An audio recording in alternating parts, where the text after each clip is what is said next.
आज की इस ऑनलाइन कक्षा में मैं भावना राठौर आप सबका स्वागत करती हूँ।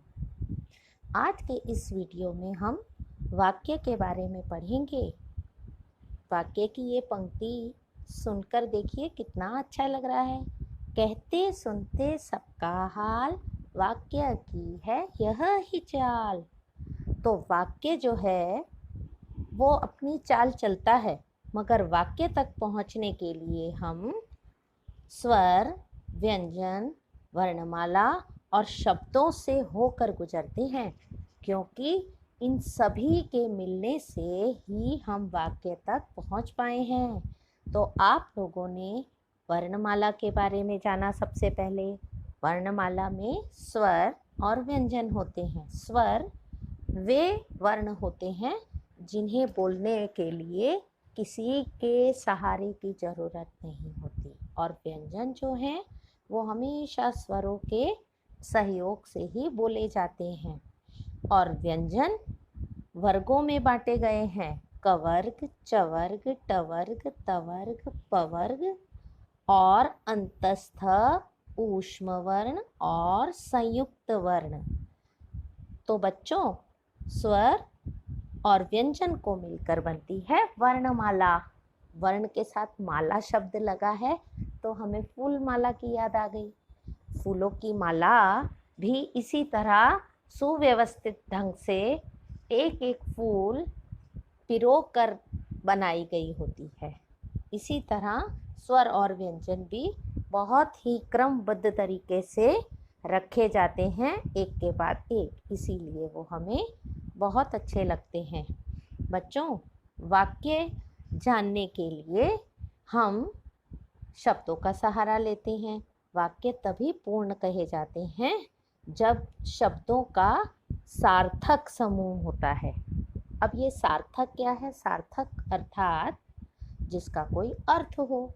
जिस तरह से आपने पढ़ा वर्णों के सार्थक समूह को शब्द कहते हैं, उसी प्रकार शब्दों के सार्थक समूह को वाक्य कहते हैं। तो सार्थक अर्थात अर्थ जिसका कुछ समझ में आता है। जिस प्रकार मैं आपके सामने कुछ वाक्य बोल रही हूँ, ध्यान से सुनिए।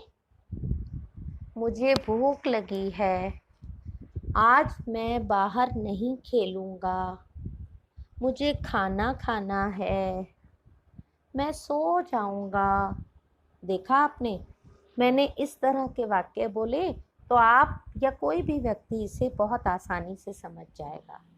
अब एक और शब्दों का समूह बोलती हूँ मैं, ध्यान से सुनिए। आजा सीता, तेरा आकाश ऊपर हरा तोता, नीचे बादल काला पहाड़।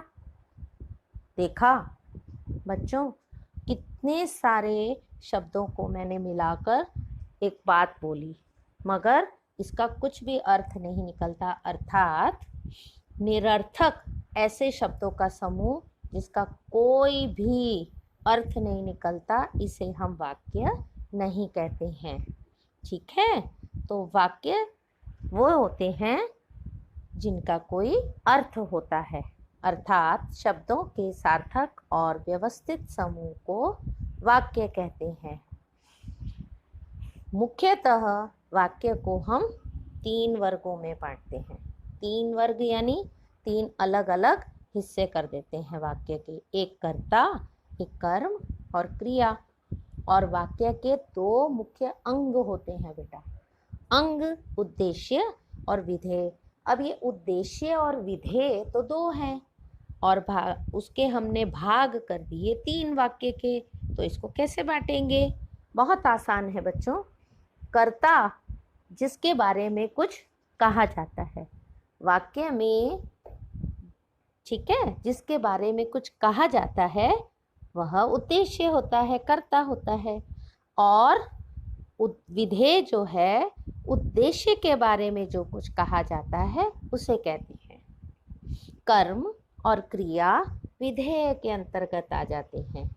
इसे आप उदाहरण के द्वारा बहुत अच्छे से समझ पाएंगे बच्चों। चलिए अब हम उदाहरण देखते हैं।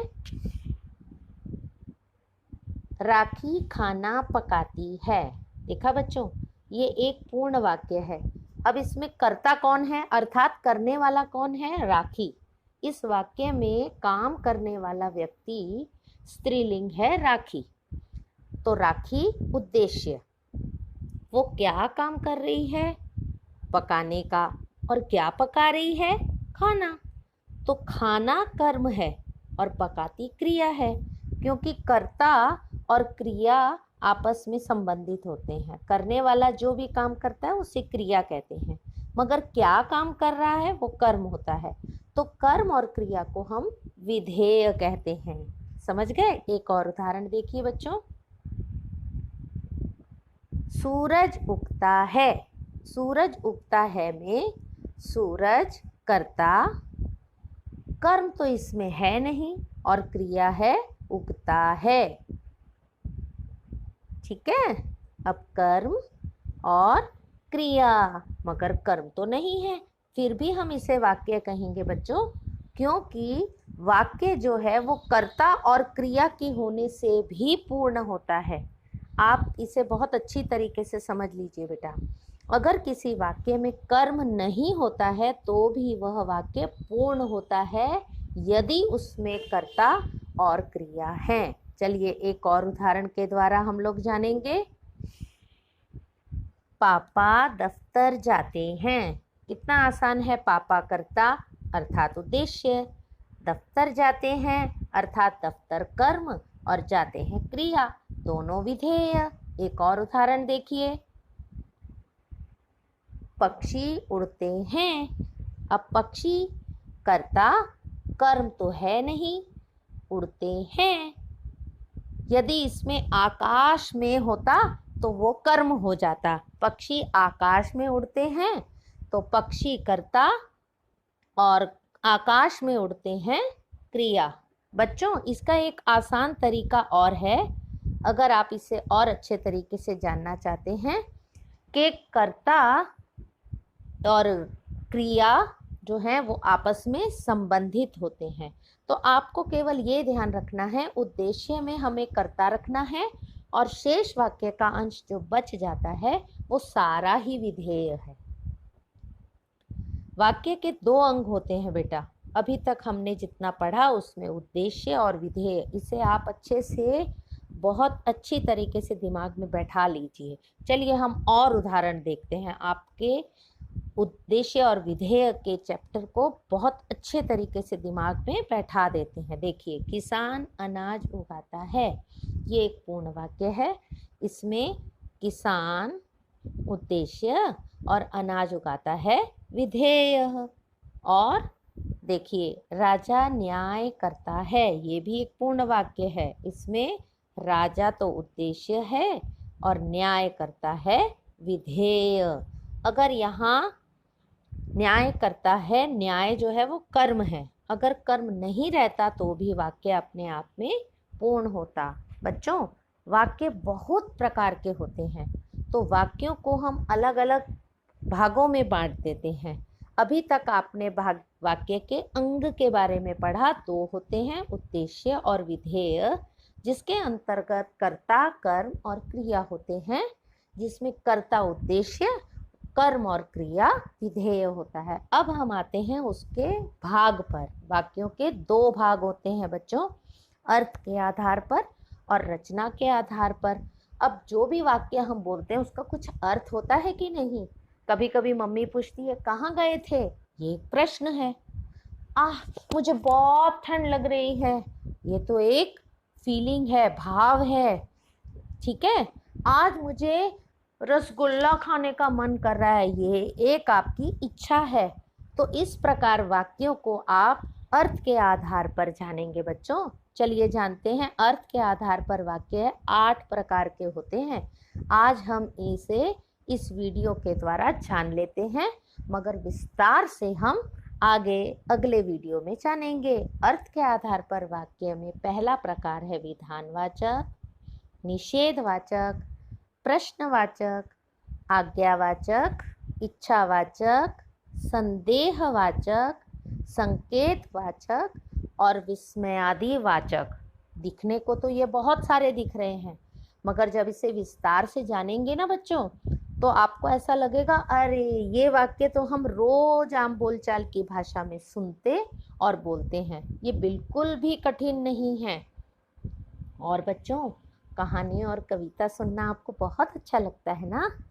तो मैं इसे अर्थात वाक्य अर्थ के आधार पर 8 प्रकार के होते हैं, एक छोटी कविता के द्वारा सिखाऊंगी और आप उस कविता को बहुत अच्छे से याद कर लेना, फिर आपको कुछ भी कठिन नहीं लगेगा। चलते चलते बच्चों, एक आपके लिए राय है। आपकी पुस्तक व्याकरण संबोध में जितने भी अभ्यास आप देख रहे हैं, जैसे जैसे आप वीडियो को सुन लेंगे, समझ लेंगे, उन अभ्यास को आप स्वविवेक से हल करते चले जाएं। जब आपकी शिक्षिका के द्वारा उत्तर दिए जाएंगे, तब आप उनका मिलान करके अपने संदेह का निदान पा सकते हैं। ठीक है बच्चों? तो अगले वीडियो में हम अर्थ के आधार पर वाक्यों के साथ मिलेंगे। तब तक के लिए आज्ञा दीजिए। नमस्कार, धन्यवाद।